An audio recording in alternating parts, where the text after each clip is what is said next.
Hello. So today we have to talk about our third lecture for continuity, and in this continuity part, today we are going to talk about the discontinuity and the type of discontinuity.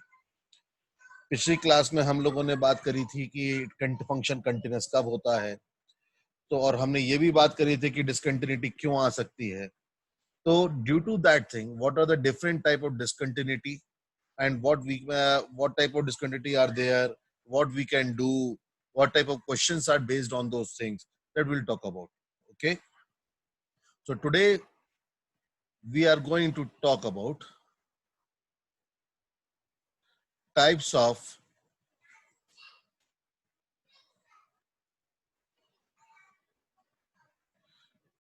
discontinuity. Okay, तो हमें types of discontinuity के बारे में बात करना है.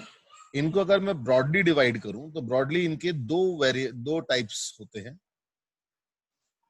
First one is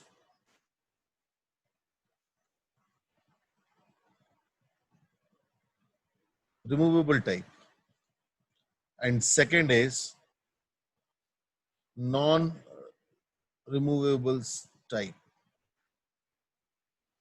दो तरह की डिसकंटिन्यूटीज की क्लासिफिकेशंस होते हैं. Type 1 that is the removable type, type 2 that is equals to that the non removable type. दोनों में बेसिक डिफरेंस क्या रहता है? रिमूवेबल टाइप की डिसकंटिन्यूटी, जैसे आपको याद होगा हमने पिछले दो पार्ट्स में बात करी थी कि किसी फंक्शन का अगर कोई फंक्शन डिसकंटिन्यूअस है तो वहां पे उसकी लिमिट एग्जिस्ट करना जरूरी है, कंटिन्यूअस है तो, और लिमिट एग्जिस्ट करना जरूरी है, और लेकिन लिमिट एग्जिस्ट करना नेसेसरी कंडीशन है, सफिशिएंट कंडीशन नहीं है कंटिन्यूटी के लिए. तो रिमूवल टाइप ऑफ डिसकंटिन्यूटी में हम उन फंक्शंस के उन पॉइंट्स पे उन फंक्शंस की बात करते हैं जिनका limit x tends to a fx exists finitely. Limit x tends to a fx finitely exist करता है, ये चीज जरूरी है. ठीक है, तो और उसके बाद फंक्शन डिसकंटिन्यूअस हो जाए तो हम लोग उसे क्या बोलते हैं? The removal type of discontinuity. अब देखो, लिमिट एग्जिस्ट कर रही है लेकिन उसके बाद भी अगर फंक्शन डिसकंटिन्यूअस हो जाए तो उसमें दो तरह की कंडीशंस यहाँ पे बन सकती हैं. ठीक है, यहाँ पे दो तरह की कंडीशंस यहाँ पे क्रिएट हो सकती हैं. कैसी? नंबर 1 कि ये फंक्शन जा रहा था, ये फंक्शन इसके बाद जा रहा है, लेकिन यहां पे फंक्शन डिफाइंड ही नहीं है. ठीक है, इस पॉइंट पे फंक्शन डिफाइंड नहीं. या फिर ये भी हो सकता है कि आपने फंक्शन डिफाइन करा तो उस पॉइंट पे फंक्शन डिफाइंड है लेकिन ऐसे. ठीक है, इस तरह से. तो ये जो पॉइंट है x इक्वल्स टू a, और ऐसे ही ये पॉइंट है x इक्वल्स टू a. ठीक है, तो at x equals to a what is happening? At x equals to a यहां पे फंक्शन डिफाइंड है, यहां फंक्शन डिफाइंड नहीं है. ठीक है, लेकिन लिमिट दोनों केस में एग्जिस्ट कर रही है. Limit is existing in both the cases. तो इस कारण से दोनों के दोनों रिमूवल टाइप ऑफ डिसकंटिन्यूटी में काउंट होते हैं. But this type is called as missing point discontinuity. ठीक है, हियर यहां पे क्योंकि एक पॉइंट बिल्कुल सेपरेट अलग थलग जाके आइसोलेटेड पड़ा हुआ है, तो इसे हम लोग isolated point type of removal discontinuity बोलेंगे. मतलब यहां पे क्या होगा? f of a is not defined. ठीक है, मतलब यहां पे नॉट डिफाइंड आ रहा है, but f of a is not equals to limit x tends to a fx. ये हो रहा है. तो ये वाली डिसकंटिन्यूटी जो है, this is called as removal type of discontinuity. दो तरह की डिसकंटिन्यूटी यहाँ पे पाई जाती है. अब इसे रिमूवल टाइप ऑफ डिसकंटिन्यूटी हम क्यों कहते हैं? द रीजन इज दैट कि अगर मैं इस पॉइंट पे फंक्शन को डिफाइन कर दूं और इस पॉइंट पे फंक्शन को क्या कर दूं, रीडिफाइन कर दूं।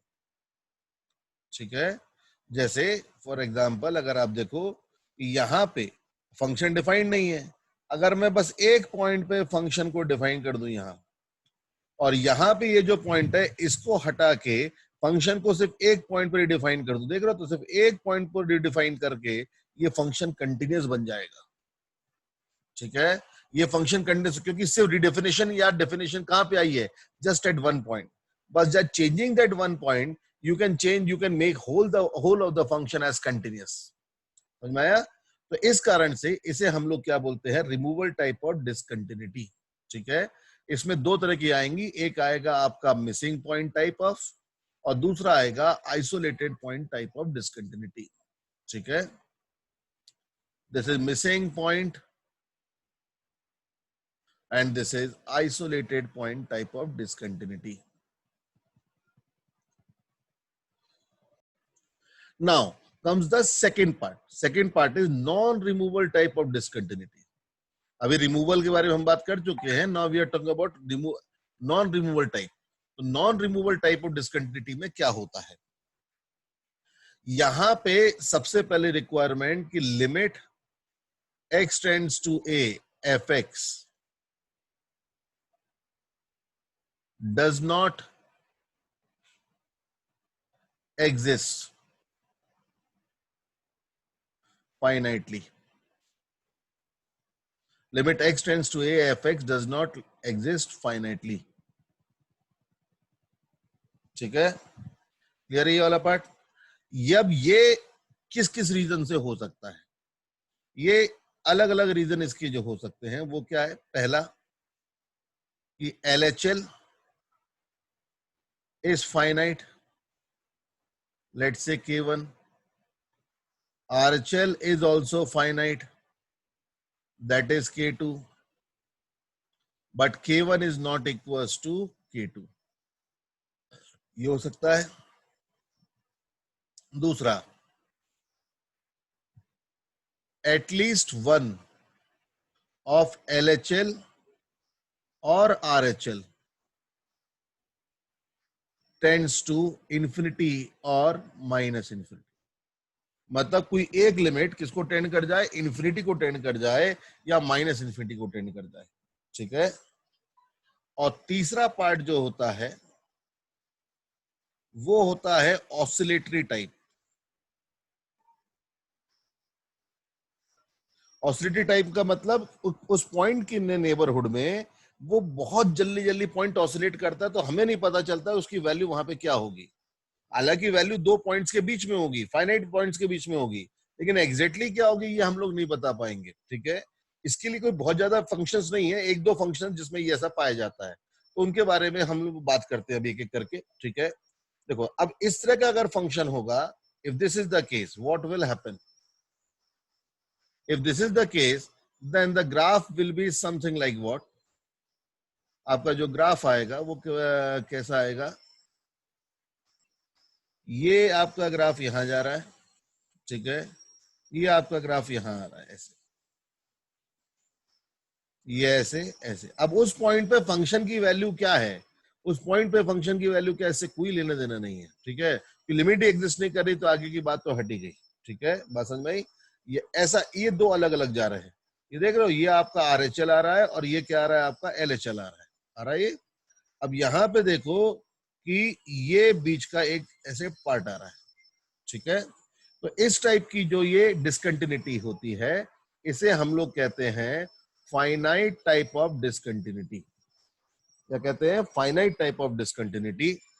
अब यहां पे क्या होता है, इस वाले पार्ट में वो जो point x equals to a आता है, उस a से पहले ये फंक्शन ऐसे चला गया, ये फाइनाइट आ गया।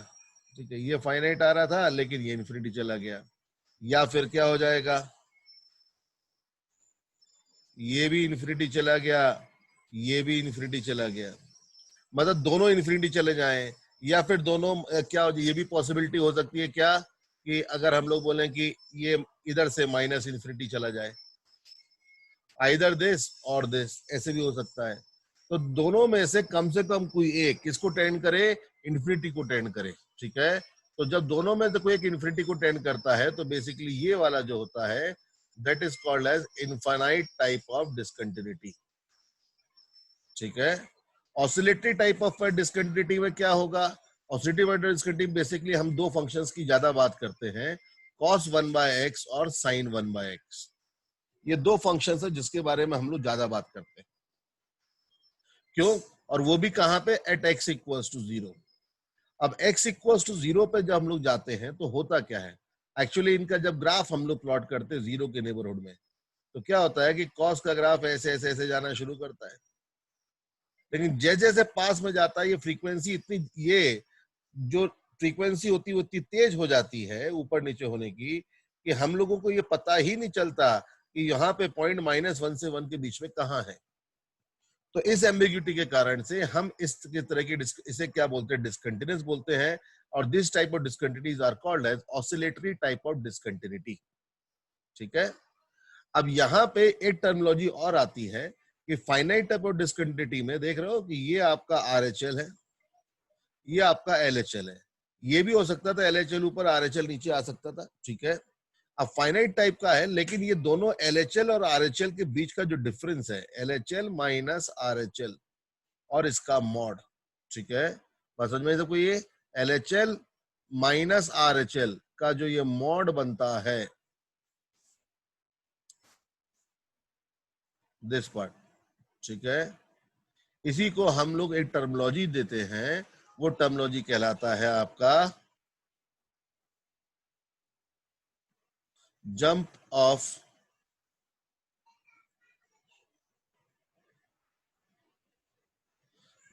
डिसकंटिन्यूटी, ठीक है, that will called as jump of discontinuity, ठीक है। तो ये जो आपका हाइट होता है, whatever this height, that is called as jump of discontinuity, ठीक है। तो रिमूवल टाइप में दो, missing point and isolated point, ठीक है, और यहाँ पे नॉन रिमूवल टाइप में तीन तरह के डेफिनेशंस आते हैं, वो कौन कौन से हैं, एक आता है आपका फाइनाइट टाइप, एक आता है आपका इनफाइनाइट टाइप, एक आता है आपका ऑसिलेटरी टाइप।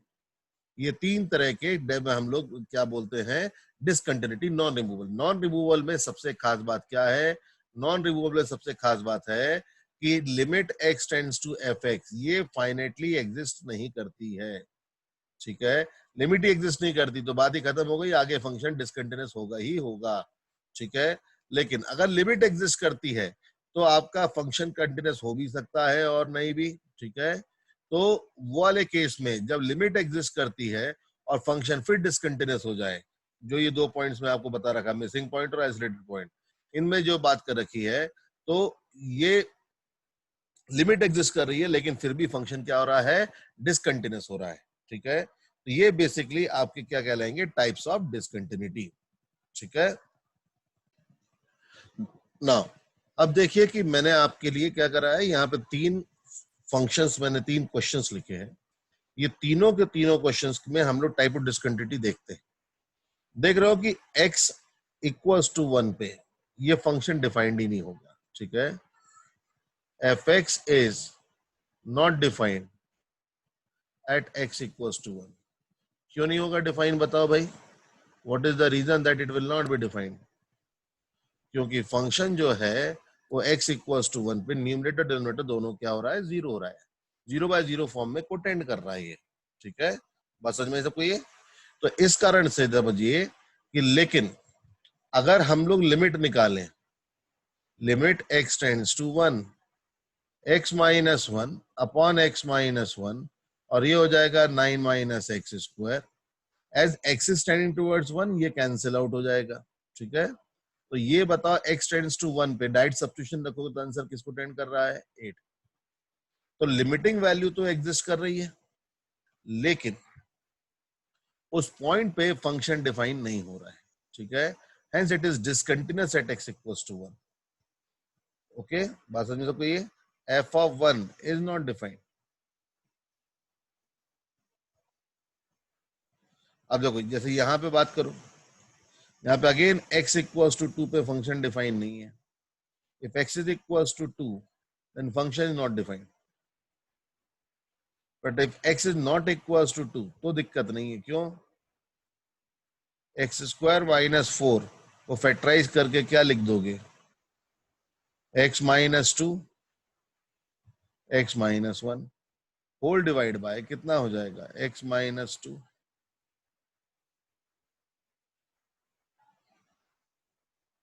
x plus 2. तो x माइनस 2 जो है यहाँ पे देख रहे हो, डिवाइड बाय कितना था? x minus 2. तो x माइनस 2 को आप कैंसिल ऑफ कर सकते हो if x is not equal to 2. तो बचता कितना है? सिर्फ x प्लस 2. ठीक है, समझ में आया? तो यहां पे भी अगर आप देखो x इक्वल्स टू 2 पे ये फंक्शन डिफाइन नहीं होगा. इस फंक्शन f(x) को अगर मैं लिखना चाहूं तो क्या लिख सकता हूं? I can write it is x plus 2 when x is not equals to 2 and x equals to 2 पे फंक्शन डिफाइंड नहीं है. तो अगर मैं इस फंक्शन का ग्राफ बनाऊंगा तो ग्राफ कैसा बनेगा? फंक्शन का ग्राफ कुछ ऐसा बनेगा. ठीक है, 2 x के लिए 2 रखी तो आंसर कितना आया? 4. तो y is equal to x plus 2 में 2 पे वैल्यू क्या आएगी? 4 आएगी. लेकिन हम लोग 2 वाला पॉइंट इंक्लूड नहीं करेंगे. समझ में आया? क्योंकि फंक्शन 2 पे डिफाइंड नहीं है. तो देख लो लिमिट एग्जिस्ट कर रही है यहाँ पे, लेकिन फंक्शन कंटिन्यूअस नहीं है. ठीक है, function is not continuous in their. ठीक है, तो ये बताओ, ये वाला एग्जांपल, ये वाला एग्जांपल. ठीक है, इस तरह ये वाला बात करो. ये वाला एग्जांपल में this is defined for all x other than 0 at x equals to 0. fx is not defined. ठीक है, लेकिन अगर हम लोग बात करें limit x tends to 0 sin x upon x, तो वो कितना हो जाएगा? sin x अपॉन x का लिमिट हो जाएगा कितना? 1. क्लियर सबको ये है ना? हाँ सर. तो ये तीनों के तीनों जो केस थे, all of them were the example of what? Missing point type of removal discontinuity. क्योंकि इस फंक्शन को अगर f(x) को मैं दोबारा से डिफाइन कर दूं, कैसे? अगर इसी फंक्शन को रिडिफाइन करके क्या लिख दूं कि f of x is equals to x plus 2 when x is not equals to 2, but it is equals to 4 at x equals to 2. तो फंक्शन जो बनता कंटिन्यूअस बन जाता. ठीक है, so by redefining the function at a point I can make them continuous, therefore it is called as removal. Okay, now we have two questions. Now fx is gif of x plus gif of minus x. तो जब भी gif mod signum के question आए तो आपको क्या करना है? आपको उनको लिखना है without their symbols. Fractional part है तो फ्रैक्शनल पार्ट हटाना है, या अगर इंटीग्रल पार्ट है तो इंटीग्रल पार्ट को हटाना है. ऐसे करके आपको क्या करना है? अलग अलग मतलब ये चीजें करके करनी है. ठीक है, जैसे फॉर एग्जांपल अगर तुम यहाँ पे देखो तो क्या होगा? gif of x plus gif of minus x क्या होगा? gif of x plus gif of minus x is always equal to what? 0 whenever x is what? X is the integer. Or this will be equals to what? Minus 1 whenever x is not an integer. So if I make the graph, what will happen? 0 से लेके 0, 0 पे value क्या आएगी? 0. हर integer पे value जो आनी है वो क्या आनी है? 0 आनी है.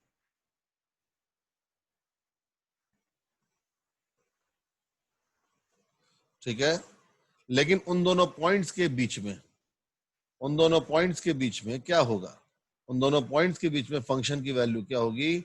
-1.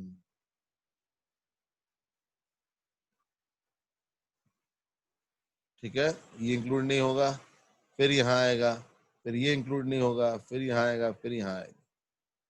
यहाँ पे ये पॉइंट इंक्लूड नहीं होगा, फिर ये यहाँ आएगा. ये पॉइंट इंक्लूड नहीं होगा, वो यहाँ आएगा. देख रहे हो ये जितने भी पॉइंट्स, इंटीग्रल पॉइंट्स, इन सब इंटीग्रल पॉइंट्स पे फंक्शन कैसा आ रहा है, डिसकंटिन्यूअस आ रहा है। क्यों? क्योंकि इंटीग्रल पॉइंट्स पे वैल्यू तो जीरो है, दिस इज द वैल्यू, ये जीरो वैल्यू है, तो इस कारण से फंक्शन कैसा आ रहा है, फंक्शन डिसकंटिन्यूअस आ रहा है।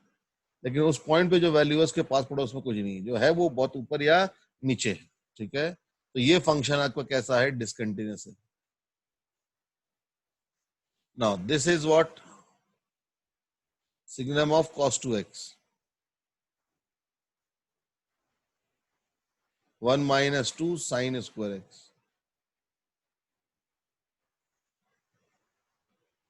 और -2 sin x प्लस 3, ये लिख सकते हैं। That will give you sin x 4 -2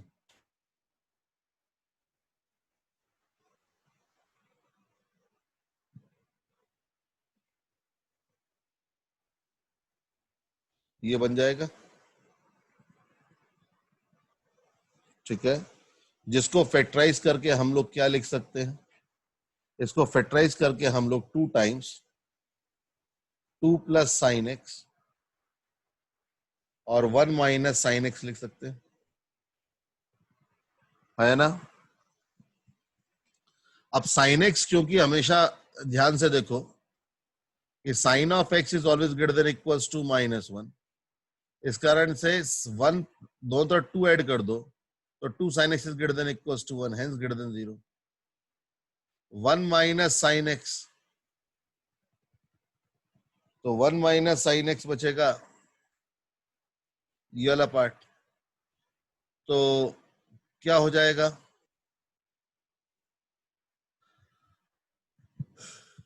sin x की वैल्यू जो होती है वो हमेशा 1 या 1 से छोटी होती है, तो 1 minus sin x will also be greater than equals 0, ठीक है, समझ में आए। इसकी value greater than equals to क्या हो जाएगी, 0। तो इस कारण से ध्यान दो कि यहाँ पे ये वैल्यू हमेशा पॉजिटिव है, लेकिन कुछ पॉइंट्स है जहां पे 0 हो सकता है। वो पॉइंट्स कौन से होंगे जहां पे साइन एक्स की वैल्यू क्या होगी, 1, मतलब एक्स की वैल्यू क्या आएगी, what is the value of x, तो x will be equals to 2n pi plus pi by 2, ये हो जाएगा। तो अगर आप इस फंक्शन का तुम ग्राफ देखो तो ग्राफ क्या होगा, at 2n pi plus pi by 2 या 2n pi minus 3 pi by 2, इन पॉइंट्स पे ही हम लोग बात करें, ठीक है। इन पॉइंट पे अगर बात करें तो देखो होगा क्या, बाकी सब जगह ये सब ये पूरा पूरा पॉजिटिव रहेगा, तो वैल्यू क्या आएगी, 1, it will B 1।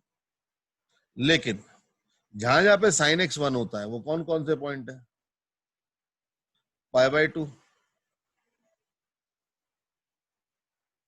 3 pi by 2 होगा ये, पाई बाई 2 पे ये क्या हो जाएगा, पाई बाई 2 पे ये वाला पार्ट 1 हो जाएगा, पूरा 0 हो जाएगा, तो उसमें वैल्यू 0 हो जाएगा। 3 पाई बाई 2 पे तो -1 रहेगा, तो पॉजिटिव ही आएगा। इसका मतलब ग्राफ जो बनेगा वो कैसा बनेगा, 0 से लेके पाई बाई 2 तक। तो यहां पे हम लोगों ने ऐसा कर, ये होगा कि नहीं होगा, नहीं होगा। क्यों नहीं होगा, क्योंकि ये साइन एक्स की वैल्यू वहां पे क्या देगा, -1, तो ये बेसिकली प्लस हो जाएगा, ठीक है। तो आप देख रहे हो कि 0 से लेके 2 पाई में सिर्फ एक ही पॉइंट है, कहां पे, पाई बाई 2, जहां पे जरूरत है, ठीक है। तो इसका मतलब ये फंक्शन जो है वो पाई बाई 2 पे कैसा है, पाई बाई 2 पे डिसकंटिन्यूअस है, लेकिन उस पर फंक्शन तो डिफाइन है, लेकिन वो लिमिटिंग वैल्यू के बराबर नहीं है। वही सेम चीज यहां भी हो रही है कि किसी पर इंटीजर के आसपास में फंक्शन डिफाइंड है, लेकिन उस पॉइंट पे वैल्यू क्या होगी वो बताने दिक्कत है, तो इस कारण से ये इक्वल नहीं आ रहे, दोनों लिमिटिंग वैल्यू और ये दोनों इक्वल नहीं आ रहे। इस कारण से ये कैसा हो गया, दो एग्जांपल हो गए आइसोलेटेड टाइप ऑफ डिसकंटिन्यूटी। समझ में आया। अब यहां पे tan inverse of 1 by x को का 0 पे देखें, तो 0 प्लस पे 1/x कहाँ जाता है? इन्फिनिटी। 0 माइनस पे 1/x कहाँ जाता है? Minus infinity. तो इन्फिनिटी पे tan इनवर्स की वैल्यू कहाँ को जाती है? π/2। और माइनस इन्फिनिटी पे tan इनवर्स की वैल्यू क्या जाती है? माइनस π/2। ठीक है, hence LHL is not equals to. अच्छा, लेकिन जरा देखो कि यहाँ पे लिमिट एग्जिस्ट नहीं कर रही है, इस कारण से यहाँ पे क्या होगा? लेकिन लिमिट दोनों क्या आ रही है? फाइनाइट आ रही है। इसका मतलब ये finite type of non removable discontinuity है। तो जंप ऑफ डिस्कंटिन्यूटी क्या आएगा यहाँ पे?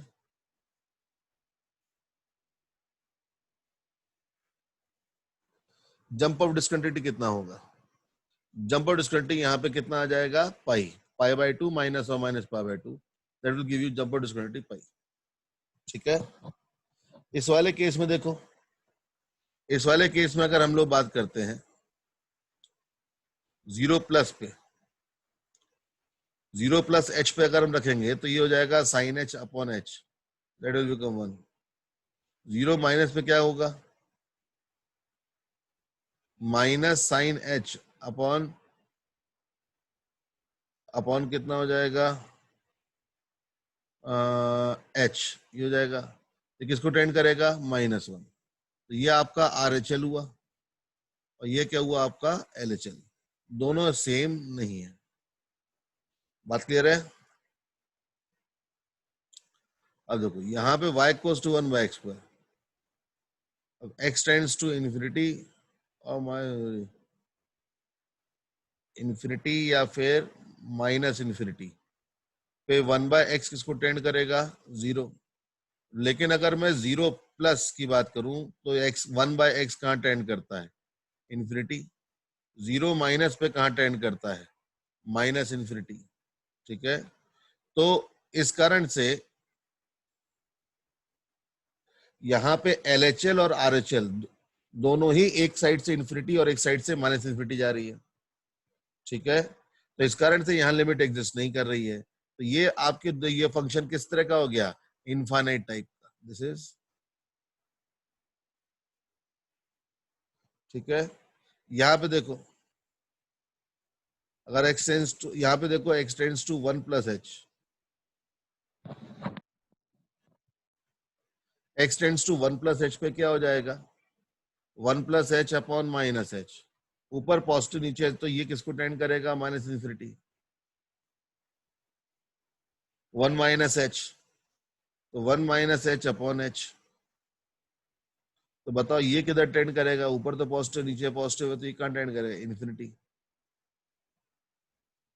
ठीक है, तो देख रहे हो कि दोनों तरफ से लिमिट किसको टेंड कर रही है? या तो इन्फिनिटी या फिर माइनस इन्फिनिटी। इस कारण से हम क्या बोल सकते हैं कि ये वाला क्वेश्चन और ये वाला क्वेश्चन किसके एग्जाम्पल हो गए? इनफाइनाइट टाइप के। ठीक है, ये वाला एग्जाम्पल किसके लिए हो गए? किसके लिए हो गया? फाइनाइट टाइप के लिए। ठीक है, इसी तरह से ऑसिलेटरी का भी एक एग्जाम्पल लेता है। ऑसिलेटरी की वजह से एग्जाम्पल मैंने आपको दो दिए ही है। कि एक कौन है?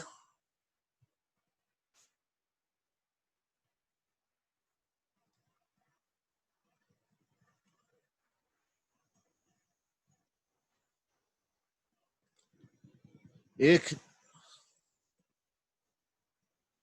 आपका हो गया साइन 1/x और दूसरा हो गया कॉस ऑफ 1/x। ठीक है, अब देखो, as x tends to infinity, x tends to 0, तो 1/x will tend towards what? Infinity और minus infinity. But whatever the value, it will be some real value, very very large value ना। तो चाहे value कितनी बड़ी कर दो, चाहे कुछ भी करो, साइन की वैल्यू तो हर रियल नंबर के लिए -1 से 1 के बीच में आएगी।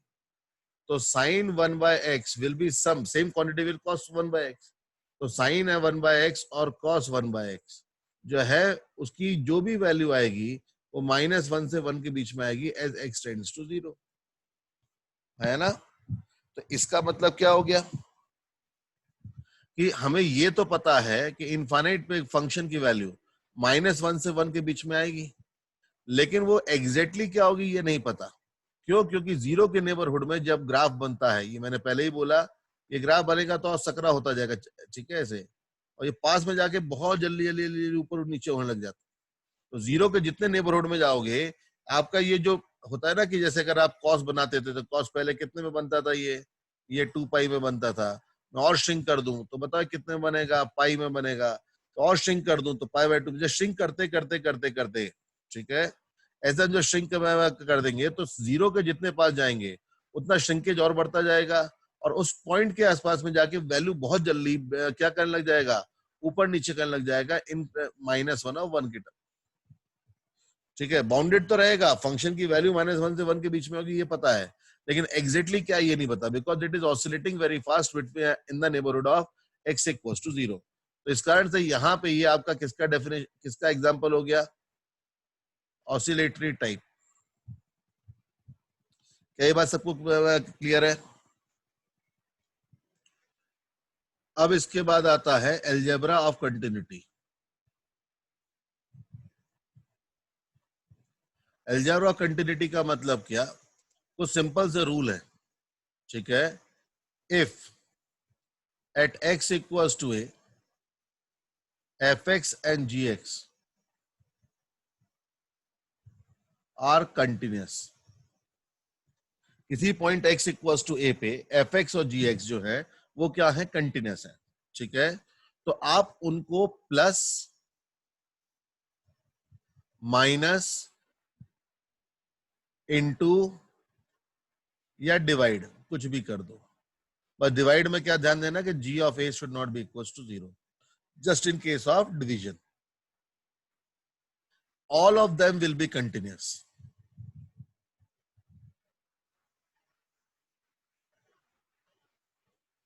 ठीक है, समझ में आया? तो मैं दो कंटिन्यूस फंक्शन को प्लस माइनस इनटू या डिवाइड करता हूं तो उससे जो भी फंक्शन बनेगा वो हमेशा कंटिन्यूस आएगा, ठीक है। दूसरा, if fx is continuous at x equals to a but gx is not, तो fx plus minus gx will always be discontinuous, ठीक है, ये हमेशा डिसकंटिन्यूस होगा।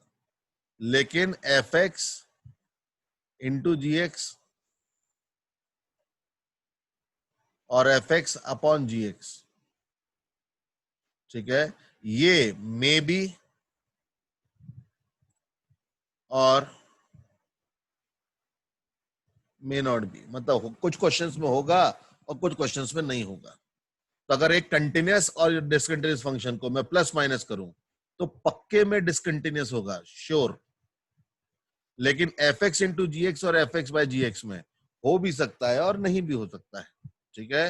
हो सकता है कि कंटिन्यूअस आ जाए और हो सकता है कि आ जाए डिसकंटिन्यूअस आ जाए, ठीक है। वो हमें क्वेश्चन टू क्वेश्चन क्या करना पड़ेगा, चेक करना पड़ेगा, ठीक है। तो ये हो गया। तीसरी चीज जो यहां पे आती है वो क्या है कि अगर दो फंक्शन दोनों ही डिसकंटिन्यूअस है, if fx and gx both are discontinuous at x equals to a, x equals to a पे दोनों डिसकंटिन्यूअस है, ठीक है। तो f प्लस माइनस जी, f इंटू जी और f बाय जी, जहां पे g ऑफ a 0 नहीं है, ठीक है। तो ये सबके बारे में हम लोग क्या कह सकते हैं, दैट दीज फंक्शन मे और मे नॉट बी, मे और मे नॉट बी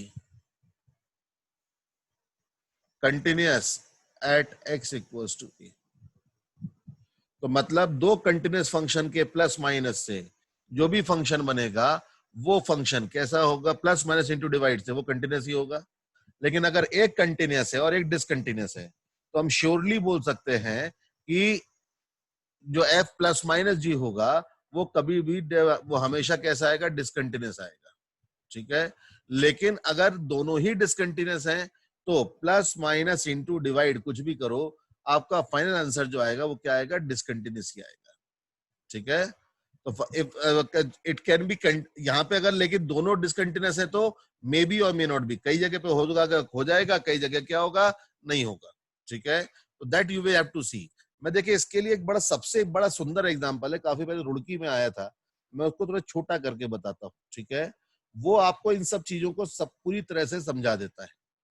जैसे फॉर एग्जांपल हमारा फंक्शन एफ एक्स है, फंक्शन एफ एक्स है GIF of 2x plus fractional part of 3x। ठीक है, ये हमारे पास फंक्शन एफ एक्स दे रखा है, मुझे इसकी कंटिन्यूटी के बारे में बात करनी है। ठीक है, इसकी कंटिन्यूटी के बारे में बात करनी है, 0 से लेके कहां तक, लेट से चलो 2 तक करते हैं। ठीक है, 0 से 2। अगर x की वैल्यू 0 से 2 है तो अब आप बताओ कि क्या होगा। हमको क्या पता है कि GIF ऑफ 2x वहां डिसकंटिन्यूस होता है जहां पे उसका आर्ग्यूमेंट 2x क्या हो जाए, इंटीजर। तो 0 से 2 में कौन कौन से पॉइंट है जहां पे वो डिसकंटिन्यूस होगा, जो बाय नेचर हमें पता है। कौन कौन से पॉइंट है, 0, 1/2, और कौन सा 1, 3/2 और 2। बताओ यहाँ पे क्या होगा, जहां जहां पे ये इंटीजर होगा वहां डिसकंटिन्यूस होगा। तो अगर x 0 से 2 है तो 3x कहां से कहां तक होगा, 0 से 6। तो 0 से 6 में कौन कौन से इंटीजर आए, 0, फिर आया 1, 1 कब आएगा 1/3 पे, 2 कब आएगा 2/3 पे, और इसके अलावा क्या आएगा, 1 आ जाएगा। फिर इसके बाद 4/3, 5/3 और 2। ठीक है, तो ये आप देख रहे हो कि ये वो पॉइंट्स हैं जहां पे ये डिसकंटिन्यूस होगा, ये वो पॉइंट्स हैं जहां पे ये डिसकंटिन्यूस होगा। अब बताओ इनमें कॉमन कौन है, यहाँ पे 1/2, 3/2 ऐसे पॉइंट्स हैं जहां पे ये डिसकंटिन्यूस है लेकिन ये कंटिन्यूस है। तो हमने क्या पढ़ा अभी, discontinuous plus continuous will always be discontinuous. ठीक है, समझ में आया। तो यहां इसका मतलब at x equals to 1/2, at x equals to 3/2 और x इक्वल्स टू 1/2 और x इक्वल्स टू 3/2, इस पे ये डिसकंटिन्यूस है लेकिन ये नहीं है। इसके अलावा x की वैल्यू 1/3, 2/3, 4/3 और 5/3, ये 4 पॉइंट्स हैं जिसपे ये कंटिन्यूस, ये वाला जो पार्ट है वो डिसकंटिन्यूस है लेकिन ये नहीं है। ठीक है, तो इस कारण से क्या करना होगा कि आप यहाँ पे सीधे सीधे बोल सकते हो कि 1/2, 3/2, 1/3, 4/3 और 5/3, ये 5 पॉइंट्स तो हैं ही हैं 0 से लेके 2 के बीच में, जहां पे फंक्शन कैसा होगा, डिसकंटिन्यूस ही होगा। ठीक है, समझ में आया सबको ये, क्योंकि एक वहां पे क्या आ रहा है, कंटिन्यूस, और एक आ रहा है डिसकंटिन्यूस। लेकिन जो कॉमन पॉइंट्स हैं यहाँ पे, वो कॉमन पॉइंट्स कौन कौन से देखो जरा बताओ, 0, 1 एंड 2। तो 0, 1 और 2 ये कॉमन पॉइंट्स हैं, तो यहाँ पे दोनों के दोनों डिसकंटिन्यूस होंगे। तो हमें चेक करना होगा एक एक करके। ठीक है, तो बताओ f ऑफ 0 प्लस क्या आएगा, what is f of 0 plus. यहां पे अगर बात करता हूं तो क्या हो जाएगा, 0 plus h plus fractional part of 3h आ जाएगा ये। अब मैं अगर मैं कहां पे बात कर रहा हूँ, 0, अब 0 पे मुझे चेक 0 और 0 प्लस यही दो चेक करने हैं। तो what happen exactly at 0, exactly at 0 ये 0 हो जाता है। ठीक है, तो this will at x equals to 0, 0 at x equals to 1 plus क्या हो। ठीक है, x की वैल्यू अगर मैं 0 प्लस पे बात करता हूँ, 0 प्लस पे, तो 0 प्लस पे क्या हो जाएगा, ये जो आपका पार्ट है वो क्या हो जाएगा, GIF ऑफ 2h है, तो ये 0 से थोड़ा बड़ा रहेगा तो GIF 0 ही आएगा। ये वाला पार्ट भी 0 से थोड़ा बड़ा रहेगा तो इसका अर्थ ये भी कितना आ जाएगा, 0। ठीक है, तो इसका मतलब एक तरह से हम लोग क्या कह सकते हैं कि एग्जैक्ट 0 पे तो ये 0 आ ही रहा है, लेकिन 0 प्लस पे भी इसकी वैल्यू क्या आ रही, 0। तो वन साइडेड लिमिट के कॉन्सेप्ट से हम इसे क्या बोल सकते हैं, कंटिन्यूस बोल सकते हैं, ठीक है। लेकिन अगर इसी तरह से और कौन कौन से पॉइंट है, x equals to 1, x equals to 1 plus h रखो तो बताओ क्या हो जाएगा, 2 plus 2h plus fractional part of 3h, fractional part of x कितना हो जाएगा, fractional part of 3 plus 3h हो जाएगा ये। तो बताओ ये क्या हो जाएगा, 2 time GIF of 2h plus fractional part of 3h होगा ये। अब बताओ 1 प्लस पे ये 2 से बड़ा रहेगा तो 2, और यहां पे ओके 2 प्लस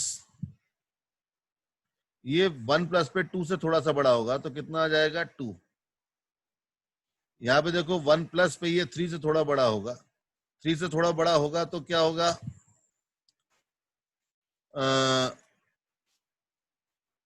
फ्रैक्शनल पार्ट की बात कर रहे हैं ना, फ्रैक्शनल पार्ट को हम लिख सकते हैं कितना, 3h minus GIF of 3h, ठीक है। हम बात कर रहे थे कहां पे, जस्ट अ मिनट,